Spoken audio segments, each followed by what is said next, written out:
incredible 4 years for you here in the NCAA. If there's something that you can describe, a phrase, a sentence, how would you describe your 4 years stint here sa NCAA?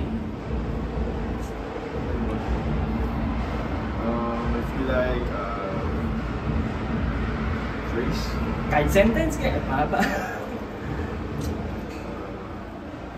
For me, it's really memorable. Even though mababalik yung college career, and we saw the school spirit, especially in Mapua. Sobrang sarap sa pakiramdam na maglaro sa Mapua, sa mga fans, especially sa mga coaches namin. Sobrang thankful ako, and I feel like I'm just thankful for the opportunity they give me, especially back in high school.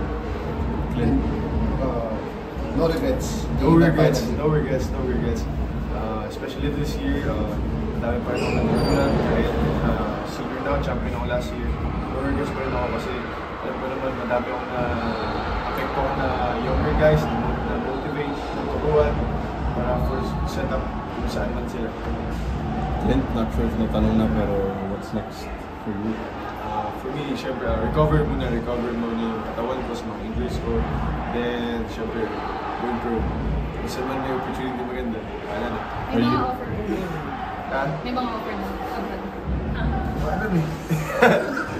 Wala pa yun, pero bala na. So next year, let's see.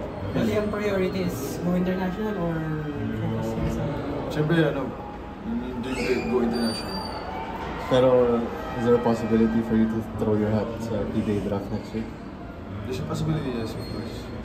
Next year ba o next year? Next year ba? Next 2027. So yeah, meron naman. May possibility naman. Pero hindi-decide ko pa lang may family and may agent. Ano?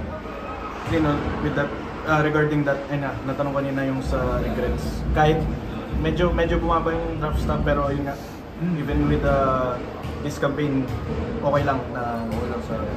Kasi for me coming back, hindi ko naman inaano na mababa yung draft stock ko kasi ang inaano ko lang for the school, for the one who gave me the chance, Coach Randy and this Mapua.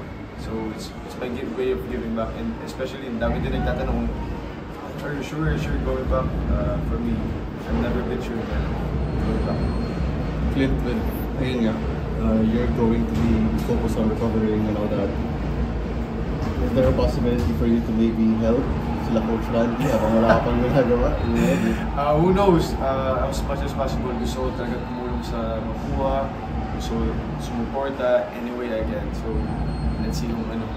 Bahala na. Skills coach pwede. Hello.